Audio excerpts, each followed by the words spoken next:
Bonjour à tous, c'est Nicolas Tesla. Comme vous le savez, si vous avez vu la vidéo qui est ici, j'ai changé Opportunity pour Bloody Cruise 2, Tesla Model S P100D. Je vous en dis plus tout de suite après le générique.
Alors depuis toujours, mon rêve chez Tesla, c'est la Model S. Rêve qui était inaccessible financièrement au vu du tarif au niveau de la sortie de la Model S. Entre temps, j'ai eu deux Model 3, j'ai eu Bloody Cruise, j'ai eu Opportunity, des modèles long range boost avec beaucoup de chevaux, Donc voilà, au moment de passer à la Model S, même d'occasion, il me fallait qu'il y ait quand même quelques chevaux. Et j'ai eu, on peut appeler ça encore une opportunité, hein, d'avoir ce véhicule, une Model S P100D Ludicrous de septembre 2018 avec seulement 63 000 km au compteur. Et vous allez voir, je pense que toutes les options ont été cochées sur le catalogue. Un véhicule, vous voyez, hein, dans un état assez irréprochable. Alors bien sûr, hein, elle n'est pas parfaite, il y aurait éventuellement une petite reprise céramique à faire, il y a 2-3 petites griffes sur le côté, des choses comme ça, mais voilà, c'est un véhicule de 2018. Mais dans l'ensemble, hein, il est dans un meilleur état que même Ludicrous à la limite quand je l'ai eu. Donc un véhicule très très bien entretenu, c'était un véhicule de société. Jamais personne n'était monté à l'arrière, donc les sièges sont impeccables, vous le verrez après. Sièges cuir blanc, perforé, ventilé, chose qui est très rare hein, sur ces modèles-là. Donc franchement, tout le catalogue d'options a été coché, donc on va vous montrer ça tout de suite. Donc déjà, ce bleu outre-mer, enfin, moi je l'adore, hein, vous le savez, Ludicrous c'était vraiment la couleur que j'adore cette couleur. Les jantes, c'était des jantes en option au catalogue. Il y a des aéros, enfin des alligators en fait qui ont été mis pour les protéger. Donc c'est des jantes magnifiques, imposantes de 21 pouces. Pareil, hein, ça c'était une option au catalogue qui coûtait un petit peu de sous. Chose qui maintenant n'existe plus sur les Model S. Elle a un toit ouvrant intégral, toute la partie là s'ouvre. On peut le ventiler, l'ouvrir, ça se gère à l'intérieur, on vous montrera. Ça c'est vraiment magnifique. Les chromes, moi j'adore les chromes, vous savez, il y en a plein qui vont parler de Gillette Chrome, mais moi j'adore les chromes sur ces véhicules là. Le fameux badge, le P100D. Donc là, hein, c'est vraiment une P100D Ludicrous. D'ailleurs, quand on tape les références, quand on tape le VIN sur le site Tesla, elle indique directement Ludicrous, elle ne met même pas P100D. Donc vous avez vu, franchement, l'extérieur, il est nickel. Alors, j'ai eu des remarques sur la première vidéo de présentation, sur le fait que j'avais la prise américaine pour la charge, en fait. Donc, effectivement, hein, vous voyez ici, je n'ai pas de combo CCS. Donc ça pourrait être très très handicapant pour les longs voyages, surtout que maintenant les V3, les V4, c'est du combo CCS. Mais en fait, ce véhicule, quand je vous dis qu'il avait vraiment toutes les options, c'est qu'il avait vraiment toutes les options. Le rétrofit CCS a été fait sur ce véhicule, et donc j'ai l'adaptateur qui est fourni, donc je peux aller me brancher sur n'importe quelle prise, n'importe quel superchargeur en CCS, ça fonctionnera. Ensuite, ce qui a été fait aussi dans ce véhicule, j'adore ces poignées, j'adore ce style. Ce qui a été fait aussi dans ce véhicule, c'est le rétrofit du MCU2. Donc, vous savez qu'en fait, les Model S avaient un ancien MCU, mais comme celle-ci a le FSD, et oui, elle a le FSD complet, le rétrofit a été fait complet, donc j'ai le hardware 3 et donc le MCU2, donc j'ai exactement le même matériel que dans Opportunity. Donc là-dessus, il n'y a aucun souci, ça fonctionne très bien. Model S, hein, vous savez, particularité, il y a un écran central, un grand écran central. Vous êtes nombreux hein, sur les Model 3, Model Y à m'avoir demandé d'installer des écrans, c'est donc il y a quand même une demande. Moi personnellement, ça m'a jamais dérangé de ne pas avoir d'écran central. Mais je dois admettre qu'en fait, ce qui est plutôt pas mal, c'est que par exemple, quand on a un trajet, on vous montrera ça dans d'autres vidéos, mais ici on a un retour GPS et c'est quand même assez intéressant parce qu'il ne donne pas tout à fait les mêmes informations. Et moi, je trouve ça super sympa. Une autre option aussi, si Théo peut avancer un petit peu, qu'on peut vous montrer, c'est cette petite icône ici qui représente le Homelink, parce qu'en fait elle est en Homelink d'origine, c'est-à-dire que dès que je m'approche de ma porte de garage, elle ouvre la porte de garage, dès que je sors de chez moi, elle ferme la porte de garage, plus besoin de bip à chercher, etc. Donc ça c'est vraiment super pratique. Quelque chose qu'on a gagné aussi, alors qui m'a vraiment surpris, c'est qu'en fait la Model S braque mieux que la Model 3. Alors elle est plus longue, hein, mais elle braque dans un angle plus restreint. Ça c'est assez surprenant. Et donc là on va vous montrer le Homelink quand on arrive à la maison. Donc vous voyez ici, il a reconnu qu'on s'approchait de la maison, qu'on était à 12 mètres. Et donc moi j'ai réglé pour que quand on s'approche, vous allez voir, dans 6 mètres, 3 mètres, hop, vous allez voir, la porte de garage s'ouvre. Et ça c'est génial. Ça c'est vraiment génial. Et quand je sors, une fois que je suis sorti, elle ferme la porte de garage. Ça c'est top. Et quand je suis dans mon garage, si je veux fermer la porte, il suffit de cliquer. Je clique dessus et ça ferme ma porte de garage. Ça c'est vraiment super pratique. Comme je vous disais, hein, il y a le toit ouvrant. Donc on peut ouvrir le toit. Et ça, franchement, l'été, ça va être super sympa. Donc il s'ouvre vraiment en grand, hein. Voilà, là il est au maximum. Vous avez vu, donc il est vraiment, il est top. Ça peut se gérer avec la molette. On a plein de petites fonctions avec l'écran. Donc ça, c'est super sympa.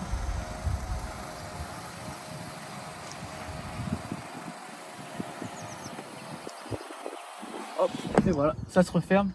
Alors, on va pas se mentir, il y a quand même un petit inconvénient au toit ouvrant, c'est qu'il y a un peu plus de bruit d'air et un peu plus de vibration. Je pense aussi que je vais siliconer un petit peu les joints, parce que je pense que voilà, comme ça n'a pas dû servir pendant un moment, je vais siliconer un peu les joints pour que ça craque moins, mais ça c'est un détail. Franchement, l'intérieur, vous avez vu, c'est bois ébène noir.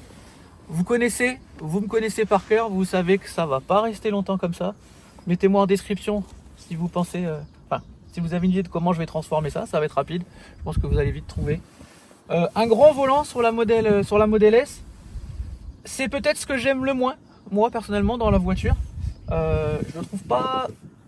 Enfin, il est moins beau. Et vous savez par contre aussi que dans Opportunity, j'avais un volant personnalisé et je m'y étais habitué. Voilà, peut-être que je vais me pencher aussi sur éventuellement changer le volant. Mais c'est un détail. Les commodos, sur cette gamme de véhicules, les commodos et les commandes de porte et de fenêtre, c'était en fait des composants de chez Mercedes. Donc voilà, c'est qualitatif, il n'y a pas de souci. Ce qui est sympa, c'est que vous savez qu'en fait, moi j'avais les sexy boutons dans la Model 3. J'ai plus les sexy boutons, il n'y a plus l'OBD, c'est plus aussi facile que ça à régler. Donc moi j'utilisais beaucoup le sexy bouton pour rabattre mes rétroviseurs ou les rouvrir quand on arrivait dans des endroits différents. Ben là en fait j'ai un sexy bouton entre guillemets, parce que sur la Model S, on a un bouton pour fermer les rétros directement. Et donc ça c'est super pratique parce qu'en fait j'ai juste à appuyer. Donc ça c'est sympa, c'est quelque chose que j'ai pas perdu. Qui dit modèle 18 dit face avant facelift. Vous savez, hein, c'est pas la face avec le noir en fait qu'il y avait ici, c'est vraiment la nouvelle face. Donc c'est des véhicules en fait qui ont eu gardé cette forme jusqu'à la toute dernière génération. Hein, donc franchement, moi c'est la ligne que j'adore. Alors les Model S, il faut savoir, et ça c'est quelque chose par contre je ne savais pas, les Model S de cette génération là. Alors on sait hein, qu'on a la K-Fob, moi j'en avais une aussi. Là c'est la K-Fob Model S. Donc qui va vous permettre d'ouvrir le coffre arrière, les portes, la trappe, etc. Ça, on savait très bien. D'ouvrir le véhicule quand vous sortez, etc. J'en profite pour vous montrer le frunk tout de suite. Double clic à l'avant. Le frunk n'est pas électrifié, mais ça va peut-être changer rapidement. Donc on a un frunk, alors qui est grand, mais qui n'est pas plus grand que celui de la Model 3 par contre, étonnamment. Qui est assez profond, donc on peut mettre quand même pas mal de choses. Mais il est pas plus grand que celui de la Model 3. La Model 3, ils ont vraiment bien optimisé le frunk. Mais alors, là où je voulais en venir, c'est que quelque chose que m'a appris Nicolas à Bruxelles, que je ne savais pas, qui est quand même un inconvénient, on va pas se mentir, c'est qu'en fait la Model S de ces générations-là ne peut pas gérer la clé en fait Bluetooth du téléphone. J'essaye de m'expliquer, c'est pas très facile à comprendre. En fait, quand vous arrivez avec votre téléphone sur votre Model 3, Model Y ou les Model S X nouvelle génération, quand vous vous approchez avec votre téléphone, ça va automatiquement déverrouiller la voiture, comme ça le fait avec la K-Fob. Sauf que là, avec ce modèle-là, cette génération-là, vous pouvez le faire, sauf qu'il faut ouvrir l'application et déverrouiller la voiture. Ça ne le fait pas automatiquement. De même, quand vous rentrez avec votre téléphone, si vous avez mis la gestion du démarrage avec le téléphone, vous pouvez partir directement. Là, ça ne fonctionne pas. Il faut aller dans l'appli et dire démarrer le véhicule. Tout ça, non. Hein. Si vous avez la K-Fob, ça fonctionne. Mais avec le téléphone, non. Donc l'inconvénient, c'est au niveau de la gestion des profils par rapport, par exemple, Théo et moi. C'est-à-dire que comme on a une K-Fob, bon, on en a deux, mais il y en a une qu'on met de côté parce que sinon pour reprogrammer c'est compliqué. Donc du coup l'inconvénient hein, c'est que même s'il déverrouille la voiture avec son téléphone et qu'il rentre dans la voiture, ça n'affiche pas automatiquement son profil de conduite. Il faut qu'il aille cliquer dans les menus profil. C'est le petit détail. C'est pas très grave mais c'est quand même bien de le savoir parce qu'honnêtement moi je le savais pas au départ. Donc les sièges, hein, Théo peut nous les montrer, un blanc. Alors en vidéo ça rend peut-être pas pareil mais ils sont d'un blanc immaculé, ils sont vraiment magnifiques. Pourtant hein, c'est des sièges de 2018. Mais ils sont vraiment très très beaux, ça se lave bien. Ils sont donc perforés, ventilés, c'est-à-dire que non seulement on a le chaud, mais on a aussi le froid sur cette gamme-là. Chose qui était très rare hein, sur les Model S de l'époque. Donc ça c'est vraiment top, vraiment top. L'intérieur, on a une place incroyable. À l'arrière, hein, si je vous montre à l'arrière, voilà, on a 3 vrais sièges. Alors il n'y a pas d'accoudoir central, mais on a 3 grands sièges.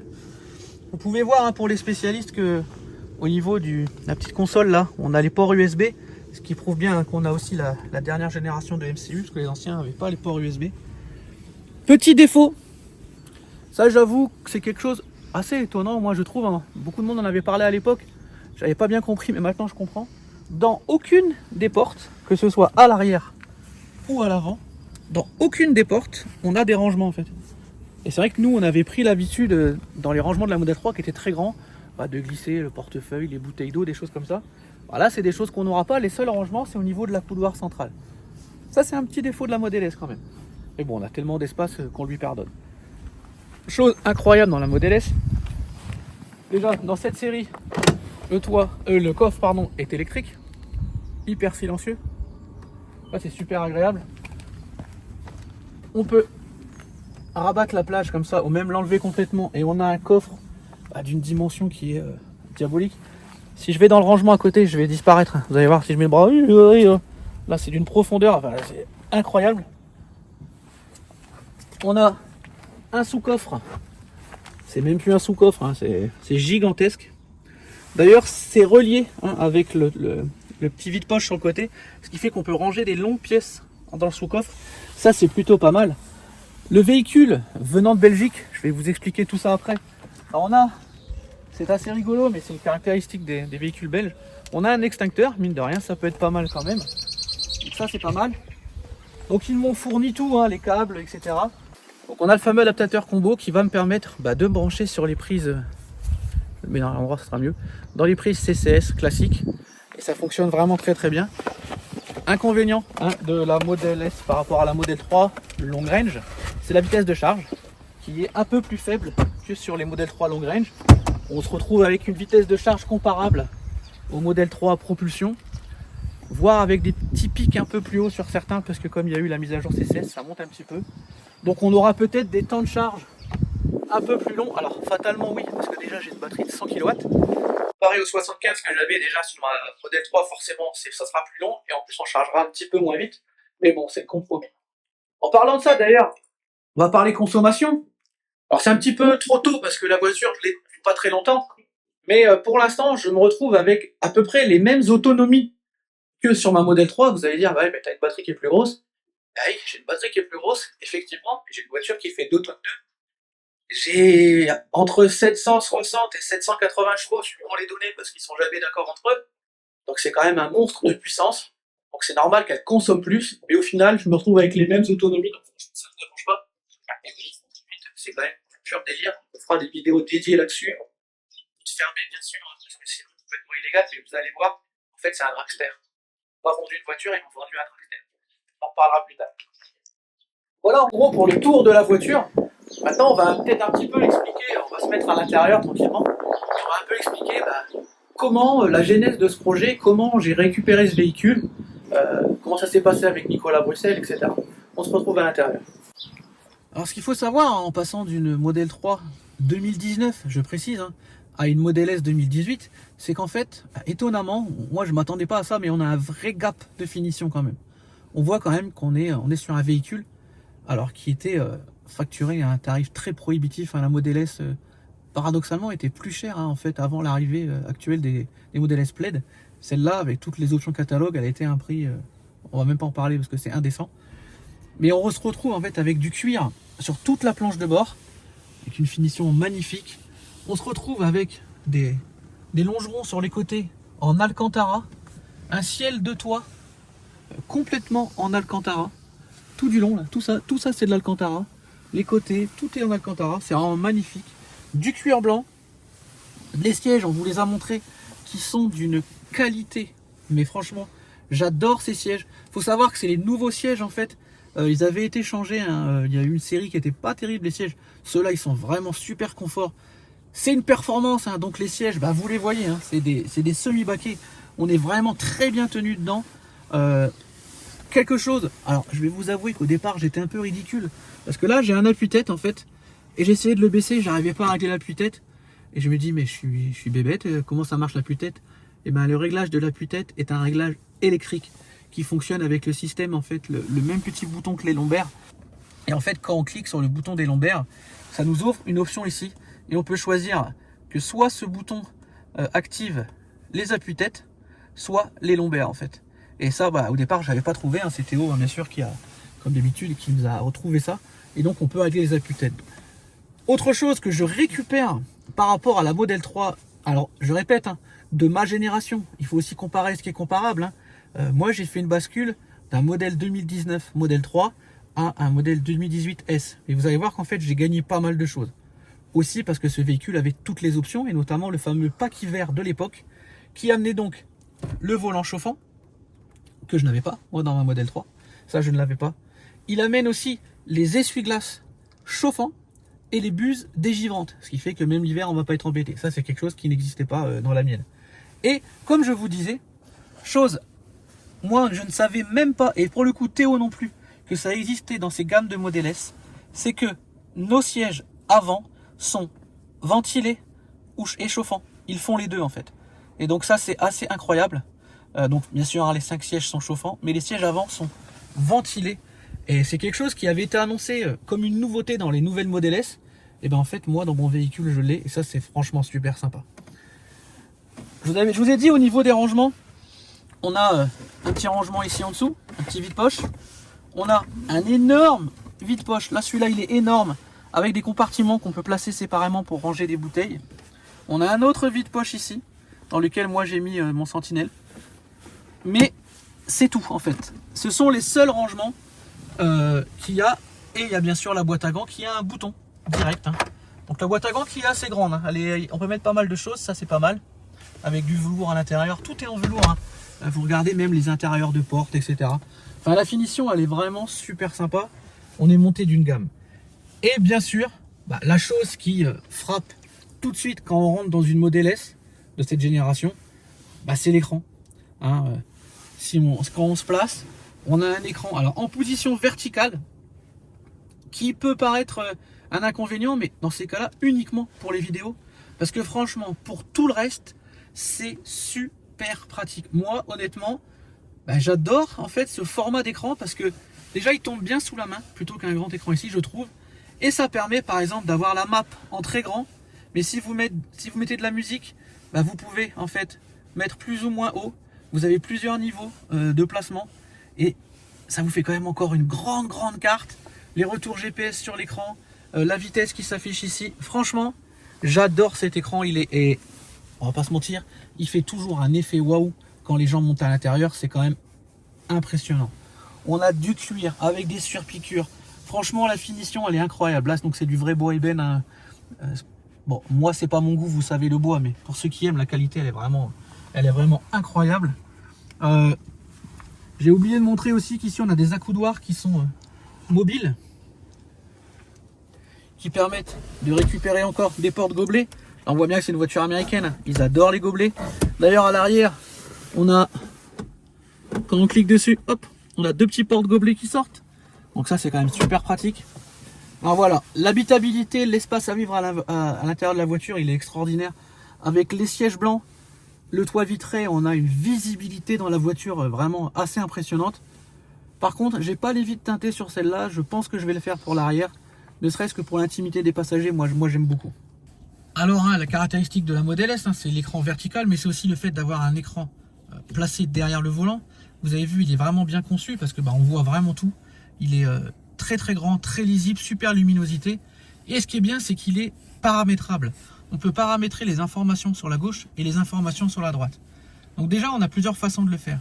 Quand on bouge la molette, on va monter et descendre le volume de la radio. Ça, c'est le classique. On peut avancer, reculer les plages, changer les radios, etc. Mais aussi, on peut, quand on reste appuyé sur la molette, vous voyez ici qu'on a un menu réglage qui est apparu et il est personnalisable. C'est-à-dire que si je veux, je peux aller lui mettre les médias. Donc on a le retour des infos. On peut mettre la consommation. On peut mettre le trajet. Bon là, il y a pas de là c'est l'odomètre, mais on a aussi parfois le GPS. On peut mettre les informations sur les pneus. Enfin bref, on peut mettre pas mal de choses. Ça c'est l'itinéraire. Bon là, il n'y a pas de trajet, mais sinon on a un retour de GPS ici. Et c'est vraiment super sympa. Et on peut faire la même chose à droite. Et on a même plus de choses que ça à droite. À droite, si je reste appuyé, pareil, on peut personnaliser le menu comme à gauche, c'est la même chose. Sauf qu'on n'a pas la navigation, mais tout le reste on l'a. Par contre, on a aussi la commande vocale, bien sûr. Et on a ici un petit menu. Alors qui peut vous rappeler ce qu'ils ont mis en place sur les modèles 3 et Y il y a quelques mises à jour. En fait, quand on clique, je peux aller choisir ce que va faire la molette. Par exemple, si je mets toit ouvrant, avec la molette, je choisis à quel pourcentage je veux ouvrir le toit ouvrant directement grâce à la molette. Ça, c'est quand même super sympa. Et je peux aller le refermer si je veux. Ça, c'est avec la molette. Je peux choisir, par exemple, de régler la ventilation directement avec la molette. Donc, c'est vraiment un petit menu tout bête, mais qui est vraiment super pratique. Et c'est pareil, si je reste appuyé, bah, je peux choisir de mettre les médias, l'heure ou des choses comme ça. Donc ça, c'est vraiment super sympa. Au moment où vous démarrez la voiture, alors pour démarrer, c'est toujours comme d'habitude, hein, on appuie sur la pédale de frein. Donc on a le compteur qui apparaît ici. Et quand on va rouler, eh ben, on a les informations de l'autopilote qui se mettent ici. Comme vous avez sur votre écran, au niveau de la gauche de votre écran sur les modèles 3 et Y, ben, moi ça apparaît au milieu sur la Model X. Donc franchement, c'est hyper lisible. Batterie, température extérieure, l'heure, etc. Donc ça, c'est vraiment super, super sympa.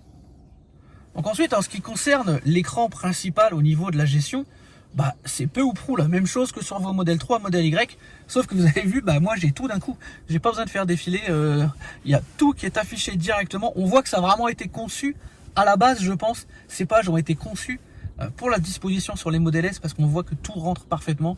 Donc on retrouve toutes les fonctions classiques. Et là, bah, vous avez tout de suite compris que c'est là qu'on voit que c'est une Ludicrous. On a le mode confort pour l'accélération.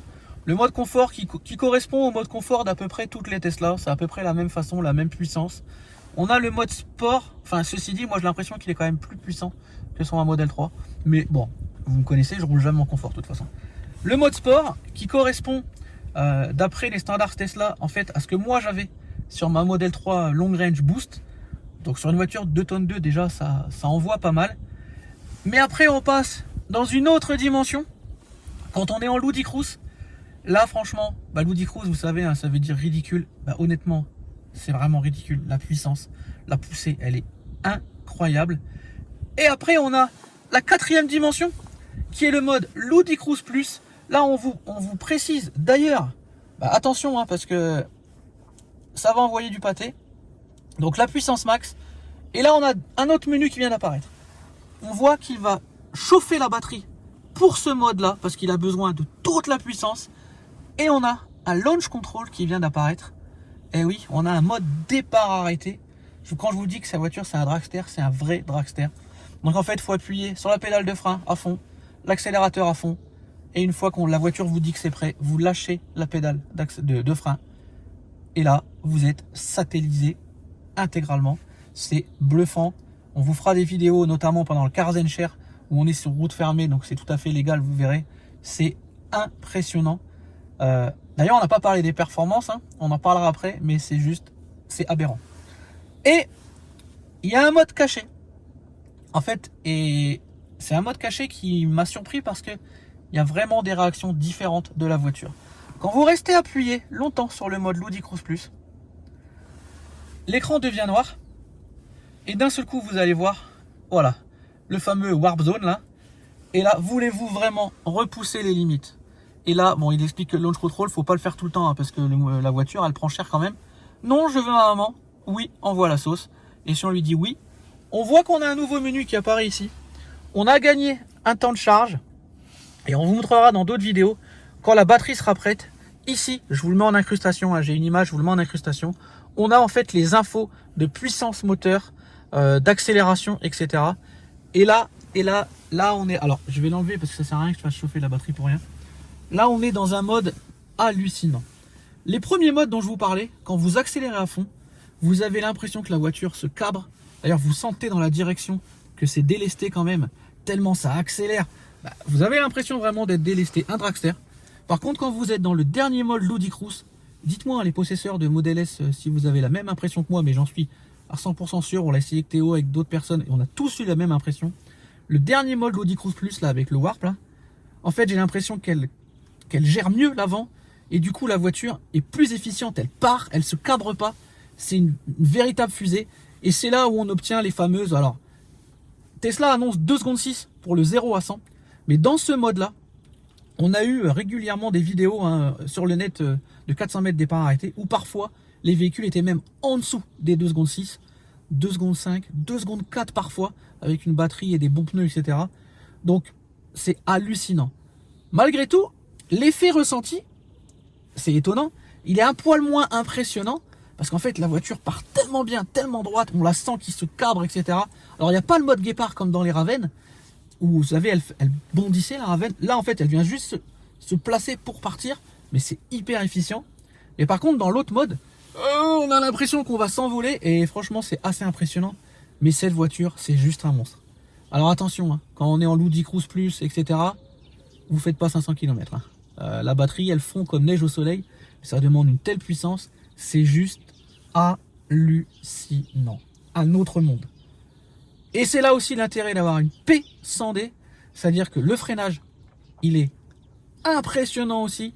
Alors bien sûr, c'est pas une Porsche, on fera pas 50 freinages de suite, mais néanmoins, ça freine très très fort. Le châssis, incroyable. La tenue de route, hallucinante.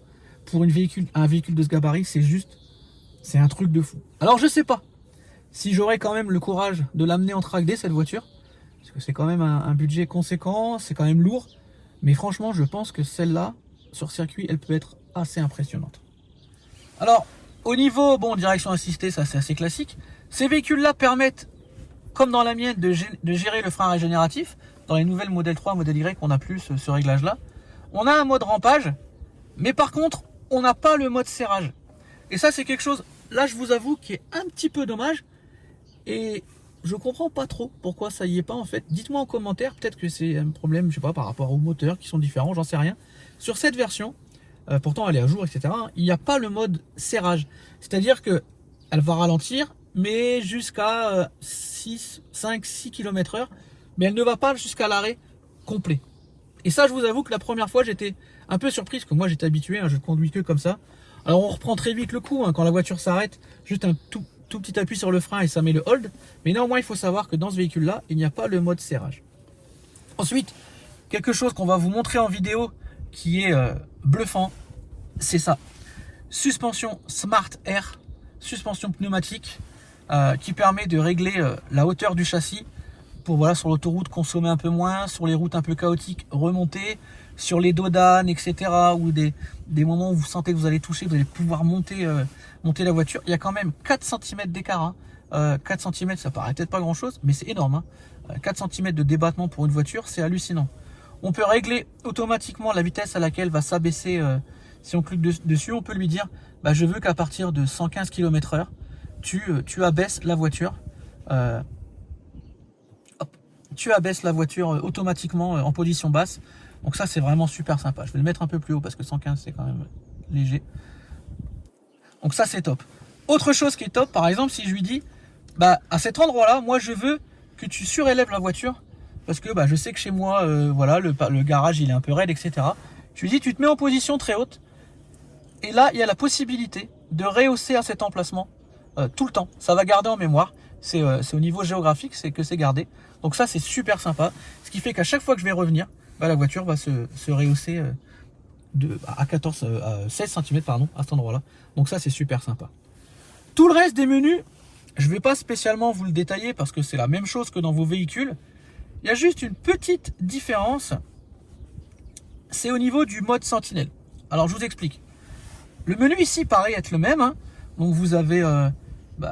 comme j'ai le dernier MCU, que j'ai le Hardware 3, j'ai toutes les fonctions du mode Sentinelle, etc. Je peux regarder les vidéos ici, ça fonctionne aussi. On a la dashcam, on a tout. J'ai mis un disque dur. Mais très, très, très étonnamment, et là, je vous avoue, je ne comprends pas du tout pourquoi, sur l'application Tesla, on n'a pas la prévisualisation des caméras en direct. Aucune idée de pourquoi. Parce que le hardware est le même, les capacités sont les mêmes, la puce est la même, tout est pareil. Néanmoins, on n'a pas cette fonction sur les Model S. Peut-être que ça va arriver dans une mise à jour, mais j'ai peur quand même qu'ils nous oublient, parce qu'on commence à vieillir un peu. Je ne comprends pas pourquoi. Dites-moi en commentaire si vous savez pourquoi, mais vraiment, je suis vraiment surpris. Autre chose qu'on n'a pas, mais là par contre c'est assez logique, c'est quand on met les clignotants, on n'a pas sur l'écran le rappel des caméras arrière. En fait, c'est assez logique. Déjà d'une, parce que cet écran-là, il n'est pas dédié à la navigation. On pourrait avoir éventuellement un rappel ici. On a les angles morts qui s'affichent, ça on l'a toujours. La voiture qui clignote rouge, ça on l'a. Mais on n'a pas le rappel des caméras. Mais ça s'explique, je pense, parce que les commodos sur la Model S, ce sont vraiment des commodos physiques. C'est-à-dire que quand on doit passer le clignotant, on doit faire un cran. Vraiment un cran. Comme dans les anciens véhicules, entre guillemets. Et du coup, c'est pas une information électronique en fait qui est envoyée à l'écran. Et je pense que techniquement c'est compliqué. D'ailleurs, la fameuse fonction où on abaisse le clignotant et il reste en clignotant jusqu'à ce qu'on change de voie, cette fonction n'existe pas sur ces commodos puisqu'ils sont mécaniques. Donc ça fait partie des choses qu'on perd aussi. Donc en fait, si on fait un peu un bilan, il est plus que favorable à la Model S. En tout cas, dans mon cas, j'ai gagné en puissance, j'ai pas perdu en autonomie. J'ai gagné en équipement, même si j'ai perdu certaines fonctions, j'en ai quand même gagné d'autres qui, à mon avis, sont bien plus utiles. Volant chauffant, essuie-glace chauffant, suspension Smart Air, le Homelink. Donc ça, tout ça, c'est vraiment hyper important. Voilà, j'ai perdu des petits détails, mais que je vais vite oublier. Le confort, l'habitabilité, les sièges ventilés, tout ça, j'avais pas. La taille du coffre. Donc vraiment, pour moi en tout cas, pour l'instant, le bilan, il est vraiment, vraiment positif. On refera un bilan dans quelques temps au niveau de la consommation pour voir si c'est vraiment handicapant par rapport à la mienne. Au niveau des temps de recharge sur des longs trajets, l'été se profile, on va faire des longs trajets comme d'habitude, donc on pourra comparer. Mais déjà, voilà, finition, cuir, Alcantara, très bientôt, l'intérieur va changer un petit peu, vous verrez. Donc j'en suis hyper, hyper satisfait. Donc ce véhicule, comme je vous l'ai dit dans la vidéo précédente, je l'ai trouvé chez Nicolas Bruxelles. Donc c'est un vendeur en fait qui ne fait que du Tesla et leurs tarifs sont vraiment super intéressants. Les voitures sont, quand elles arrivent, elles sont propres, elles sont entretenues, etc. Ils proposent aussi un système éventuellement d'extension de garantie parce que là, voilà, le groupe moteur, groupe batterie est encore sous garantie, mais la voiture en elle-même ne l'était plus. Mais ils m'ont proposé une extension d'1 an, 20 000 km, comme fait Tesla d'ailleurs. Donc c'est vraiment super intéressant. Allez-y, foncez. Dans une vidéo très bientôt, on parlera de comment j'ai vendu Opportunity, où elle est partie. On en parlera dans une autre vidéo, ça fera partie d'une vidéo vraiment dédiée. C'est assez intéressant.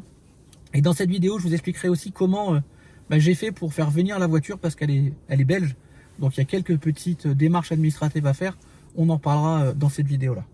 Donc moi, dans tous les cas, je vous remercie encore de votre attention. Merci de me suivre dans cette aventure Bloody Cruise 2. Vous avez été très nombreux à commenter la vidéo et à nous féliciter pour cet achat. Je vous en remercie énormément. Vous inquiétez pas, il y aura plein de vidéos parce que vous avez été très nombreux à dire « Ah, on veut suivre les aventures, on va voir ce qui va se passer. » Il y en aura plein. Néanmoins, ne vous inquiétez pas. Je vais toujours m'occuper des modèles 3, des modèles Y, du suivi des mises à jour. Il n'y a aucun problème.